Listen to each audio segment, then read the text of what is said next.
Hey, my name is Shadowsense, and you're watching Arcade Spirits. We just cosplayed as a maid, along with Ashley, who was cross-playing as a butler.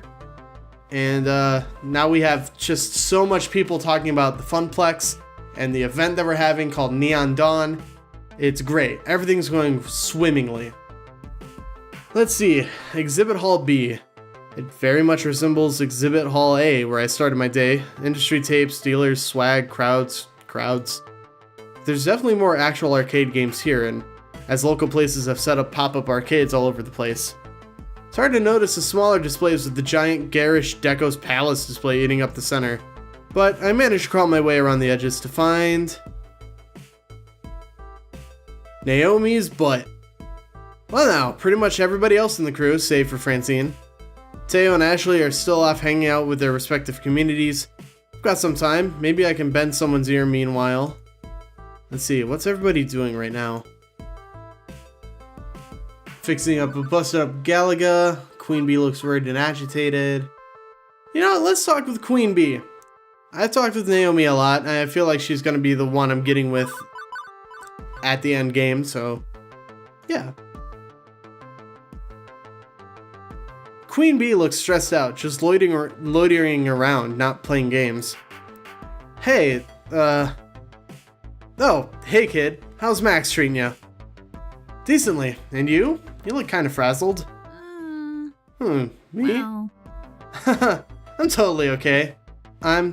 Well, yeah, okay, no, I'm in the losers bracket. Meaning, the big FOD tournament they're hosting here at Max. I advanced from pools, but I'm in the losers bracket. If I lose one more match, I'm out. Finished. Dead. A loser. I get it. And now I'm just sitting around waiting to be called up for my next match, trying not to worry and failing miserably. It sucks. It seriously sucks. Allow me to provide a service for our valued customer and distract you then. Wanna talk? Yeah, sure. Why the fuck not? We amble on around behind the Funplex display to a neat little corner wedged between two other industry booths. Good spot for a quietish chat. Look, don't worry about me, okay? This sort of stress is healthy. A good competitor feeds off stress as nourishment, grows strong. Oh, I don't know about that. I've been in the losers bracket before and gotten all the way to the finals. Tournaments are my thing. Frankly, it's when you aren't worried that you make mistakes. You get cocky, overconfident, you screw up. You? Cocky? Pfft, never. Cocky as a defensive mechanism is different from cocky out of apathy. You steel yourself with one, you let important things slip with the other. You feel me, kid? Yeah. I think I get it. You fix yourself squarely in the mindset that you destroy all comers, and it gives you the mojo you need to actually do it. So having a good day or a bad day, you want to go in assuming you'll rock the world. Nailed it. Haha!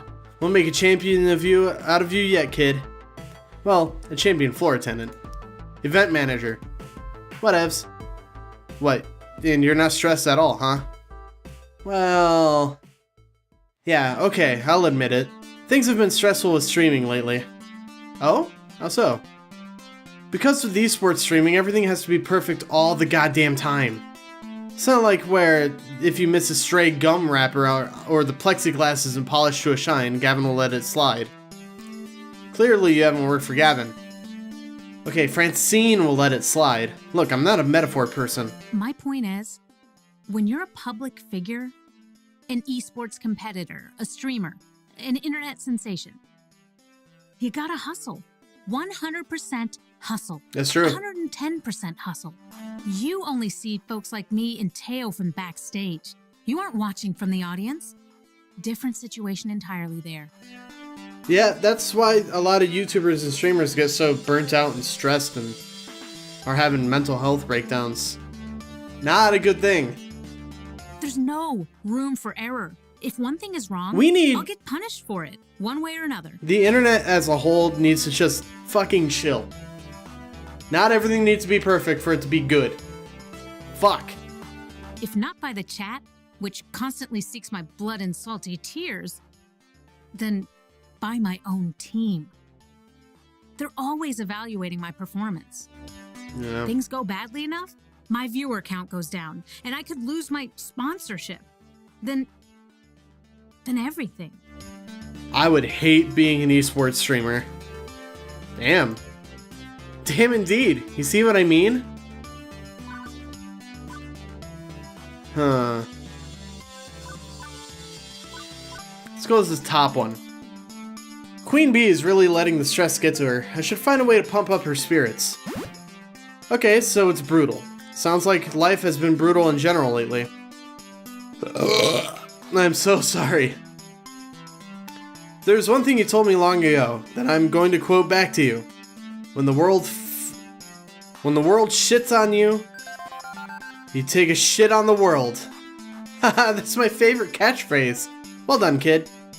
I hate it that she keeps calling me kid. It makes this relationship very weird. You're right. I'm not going to let anything stand in my way. That's what I like to hear. But really, Queen Bee, that all makes sense, but you have to take time for yourself and relax. Easier said than done. I know streamers who take a week off, go on vacation or something, and their subs drop off the face of the earth. But I also know burnout's a serious thing. I do need to take breaks. And if I'm gonna relax, you should follow that same advice, kid. Huh? You're running all over this place pushing your event. I get that this is a big deal for you in the same way training for it is a big deal for me. But take some me time alongside the you time, you know? I mean, you, me, and you, me, you. I mean, fuck it, you know what I mean. The two of us go our separate ways. Her to rejoin the tournament, me to catch up with TEO and Ashley again back at the mini funplex. I like Queen Bee, she's a cool character. My current status, sitting, and enjoying it. It took a few minutes of searching and stalking, but I eventually found an open seat in the pop-up arcade. While the sit is satisfying, the rest of everything else is miserable. My feet are sore from walking all over, don't remember the last time I ate, feel dehydrated, and I have a slight headache from all the noise. There's still 4 more hours of max left. Oh, if Gavin saw me in my current state. Leaning back, arms at my side, completely exhausted. I can picture it clearly. He'd be looming over me with his dark, unfettering eyes. He would lean in close and frown, grumbling. He'd say, "Matt, may I remind you these seats are for patrons only?" I audibly sighed just thinking about it.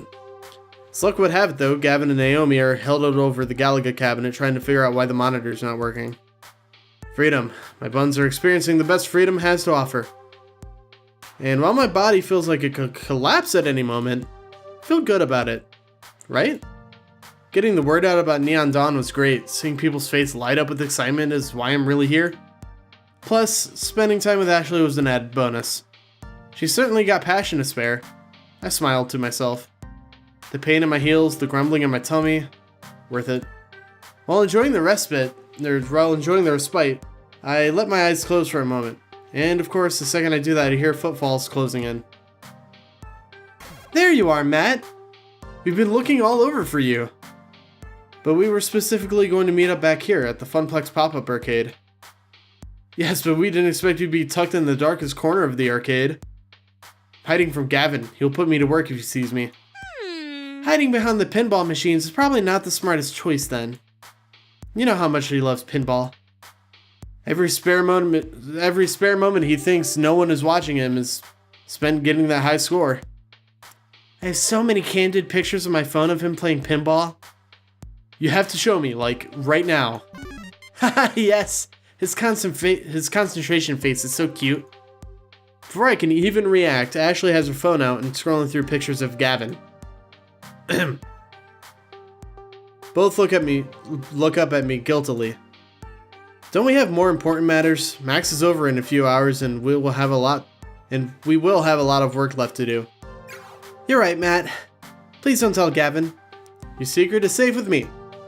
Or in the words of Percy from Critical Role, your secret is safe with my indifference. Right, so, business time. I think I got something. Go on. I have a friend and she's an indie arcade developer. The new title she's been working on is amazing. It's got co-op, it's got competition, it's got magical schoolgirls. Now you're talking. It's got it all. Wait, I'm pretty sure I've heard of this game. Is it called Magical Moon Cuties? Yeah, that's the one. She's thinking about premiering it at Neon Dawn. Oh my gosh! It would be cooler than cool. Sounds interesting enough. Might make for another fun game for people to play. Definitely. My friend is somewhat renowned in the, that's not how you spell renowned. Renowned in the indie scene, and the game's been in development for years. I'm sure it would create some buzz at least. Are you kidding me, TEO? We'd be the talk of the arcade world. Do you like being the talk of the world-sized things? Let's go check it out. I stand up, invigorated by the news. As I start walking back towards the hall with TEO, I hear a call from behind me. Wait! I turn around and see Ashley standing there, fidgeting. Her green eyes are darting back and forth nervously. Ashley? I too have a plan. She motions for us to come back towards her, which we do. Huh? What's your idea, Ashley? She puts an arm around TEO and the other one around me, huddling the three of us together. So what I'm proposing might not be the most legal course of action. Do I even want to know? You've seen the huge monitors hanging from the ceiling in the middle of the major halls, right? How could I miss them? They're constantly bombarding us with ads and false hopes of high-quality convention food. No matter how amazingly tempting that $9 hot dog looks on the big screen, don't even think about it. Exactly my point. Everyone is looking at it. I know a way to sneak into the back area. All we have to do is break into the main communication center and upload the flyer Matt made into the rotation. Whoa! You want to do that? You want to do what? Shh, keep your voice down, TEO. Unless you want to get arrested for being an accomplice. It's a genius plan. Everyone at Max will see our name in lights.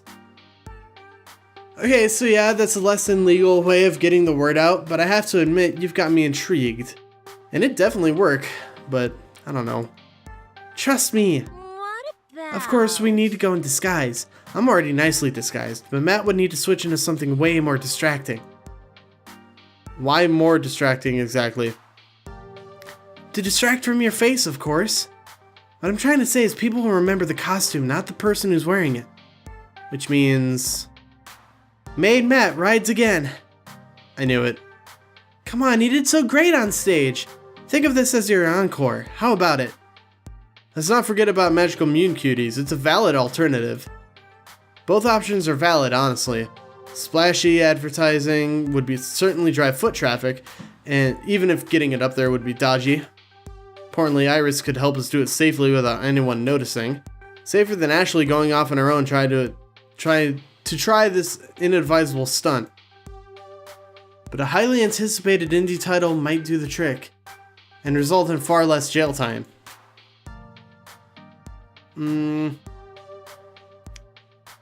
Shit. Now, we need to get the new game. The new game would help the arcade way more than jacking the Jumbotrons. Ashley, you got this. You don't need any help from me. Honestly, I don't feel like getting carted off to jail today. It's not on my scheduled agenda. Plus, I'm pretty sure Ashley can handle breaking and entering all by herself. And yes, I do realize how wrong that sounds even in my own head. I bet you've seen plenty of heist anime. So much that you can sneak into the Natural History Museum and steal the world's biggest Fabergé?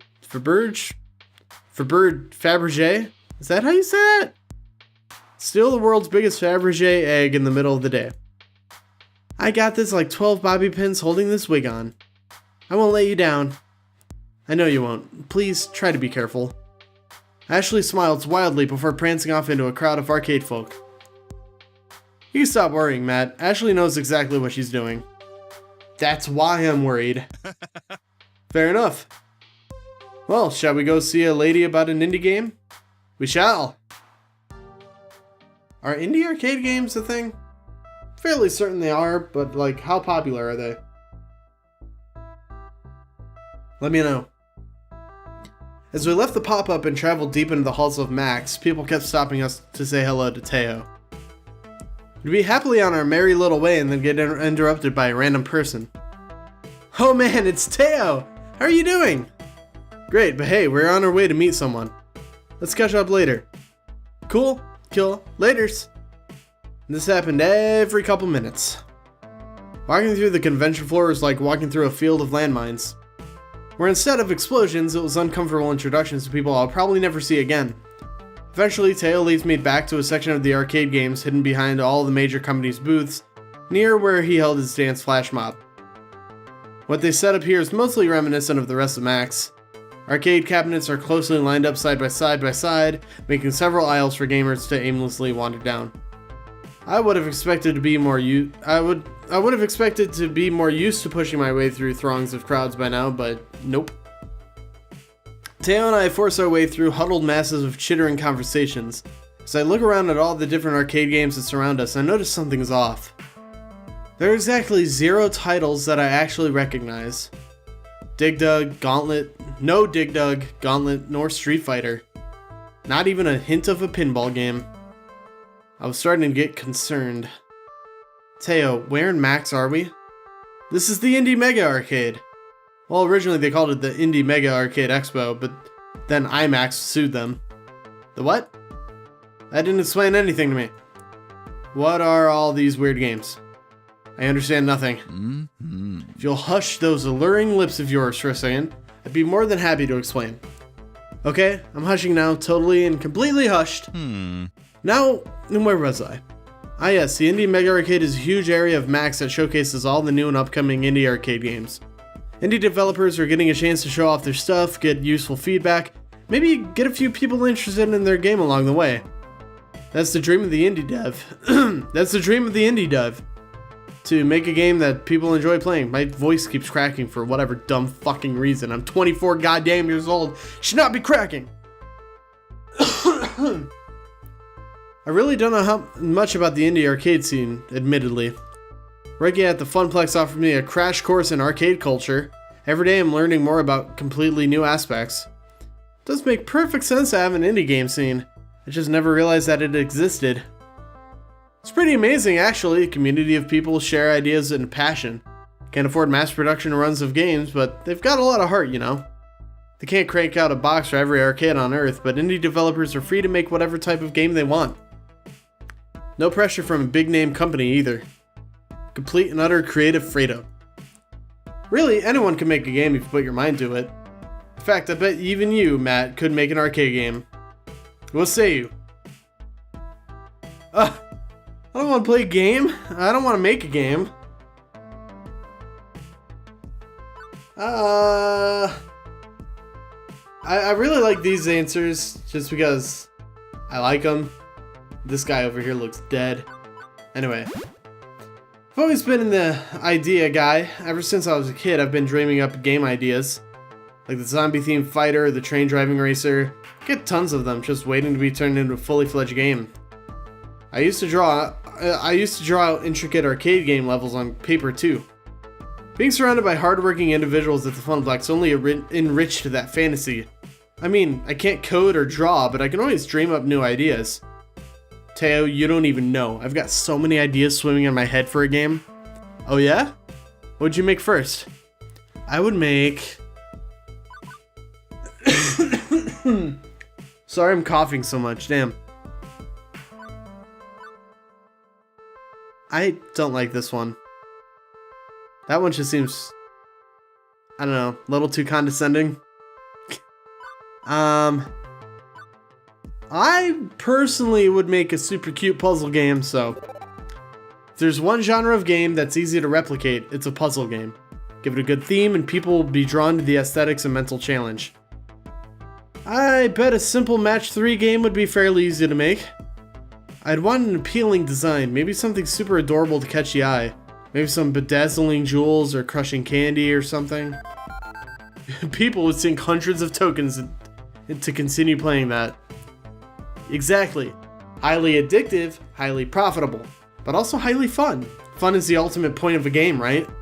I like it. All right. Well, if you ever get super bored of being an arcade event manager, I can hook you up with all the proper people to launch your second career. What do you mean?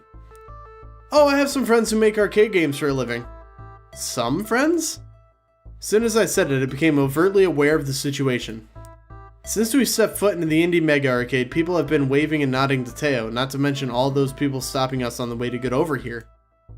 I'd say more than some friends. You're a popular guy. What? Come on, that's silly. He waves his hand, waving out the very notion that I know to be true. Everyone knows who he is, and I had no idea.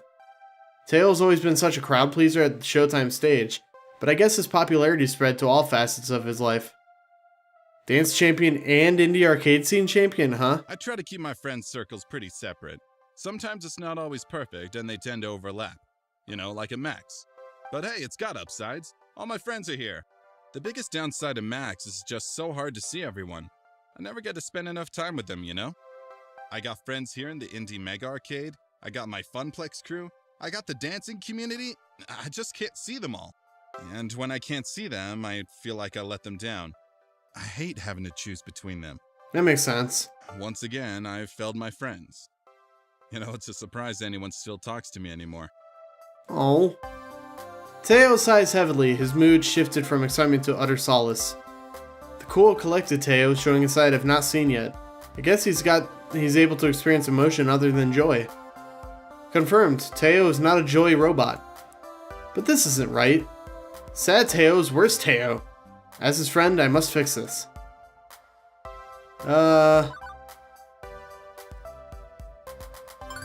Yeah. TEO puts too much pressure on himself. With the amount of people he knows, it's physically impossible to see everyone. There is literally no way you can meet and hang out with every single person you know. If you had given 15 minutes time to the amount of people I've seen you say hello to, it would take you an entire day to get through them.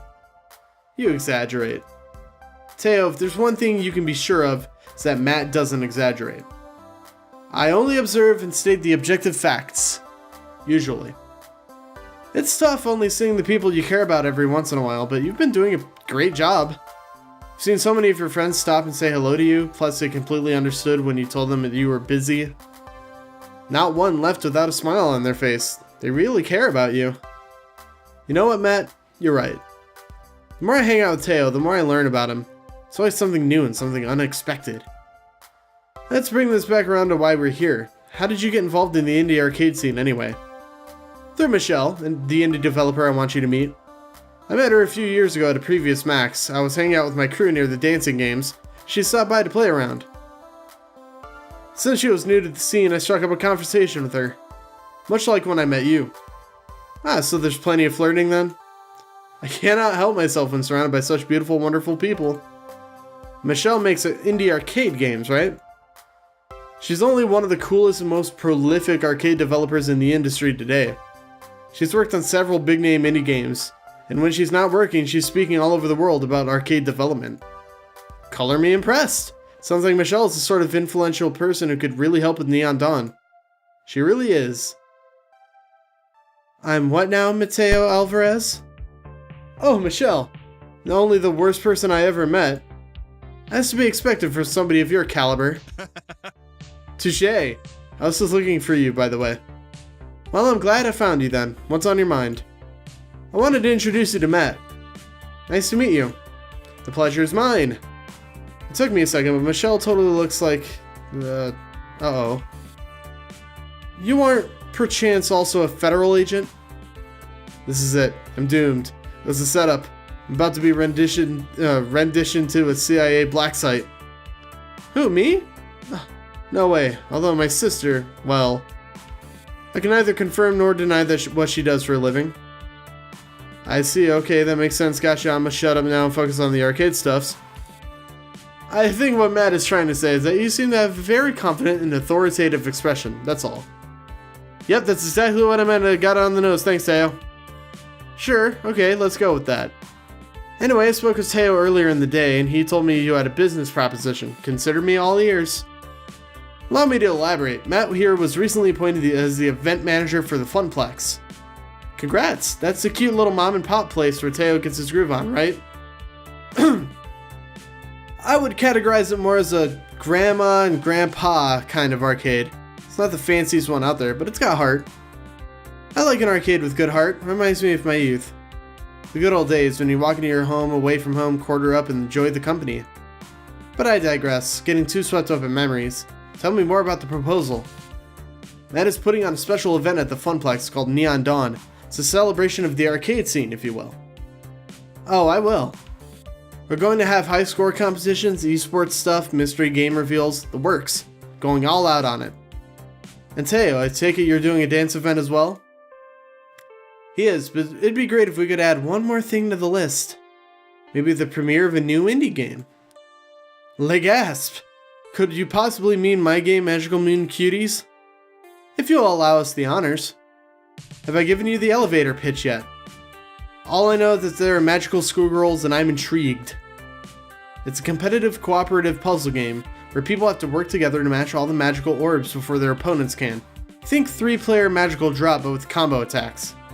Everyone plays as a different adorable magical schoolgirl, hence the cuties part. That sounds better than last time I heard it. Right? I'm pretty excited to share Magical Moon Cuties with the world. Keep saying Moon. I've mostly been doing some very selective demos for media outlets today, but so far the general public hasn't been allowed to play it. I'm looking for the perfect place and time to release it. Big publicity would mean I might land a manufacturing contract or a publisher, so I could do a wide release. Neon Dawn might be a good choice for that, but going to need a little more convincing. What else you got? Okay, Matt, don't blow this.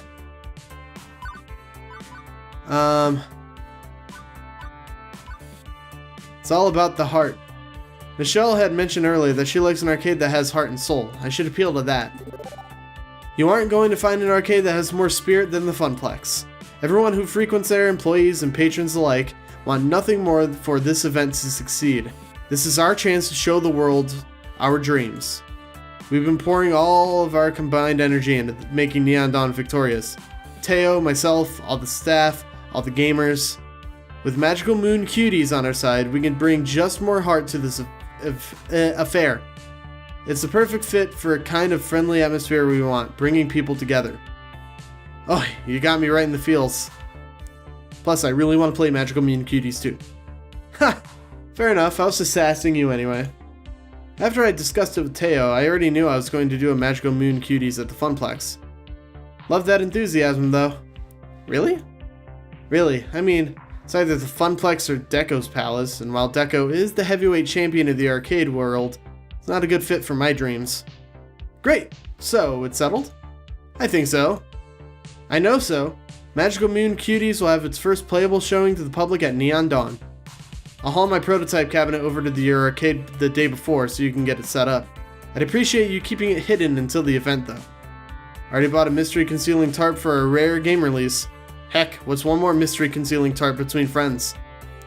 This will be an event to remember and I'm thrilled. I can't wait to share the news with everyone. Matt, thanks for the support. I really appreciate it. Oh, but I should really be thanking you. Sorry to cut this convo off, but Michelle, your next interview is here. It's Mark from Hexagon. Mark, Hexagon, got it. It's so hard to keep track of all these different media outlets. Matt, it's been great. My people will call your people, or whatever they do these days. Oh, expect your social media to explode later today. Ta-da! And in a flash, Michelle wandered back into a crowd of people, her friend leading her into the next interview. Leaving me standing in shock, unable to believe what had happened. A top indie designer premiering at my event. I imagined adorable smiling faces of anime magical schoolgirls. I could practically hear them cheering me on. I knew everything would be okay. This is my life? Huh? Huh? Oh, nothing, just musing with myself. Out loud, nonetheless. No worries, I do that all the time. Mostly when I'm alone though. Love it. But overall, that went really well. I'm glad that Michelle was really excited to bring her game to the Funplex. Me too. Honestly, I feel like a weight has been lifted off my shoulders. What with Ashley helping me with the hype at the cosplay contest, I feel like Neon Dawn is going to be amazing. That's the spirit. I never doubted you for a second. I was about to reply with a totally witty retort about doubting in time. However, we were interrupted by the sounds of a bell chime. The hall will be closing in 30 minutes. It's over already? And I was just getting started. Barely seen anything yet. I could do this for at least another 4 hours. I'm frightened and confused as to how you still have so much energy left, Teo. I amaze even myself sometimes. As for me, I was exhausted, allowing yawns to escape my mouth. Well, I'm officially pooped, ready to go home. I still wanted to squeeze in a couple more games before the hall closes. They're going to have to drag you out of the hall once it closes, aren't they? Kicking and screaming. Thanks for your help with Neon Dawn today. That's what friends are for. I'm glad to have you as a friend. Ditto. See you back at the arcade, Matt. With our pleasantries exchanged, I left TEO to finish the dying seconds of Max in the Indie Mega Arcade.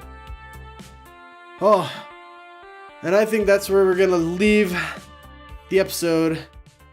So, my voice is tired. Although my voice is always tired after I record one of these episodes.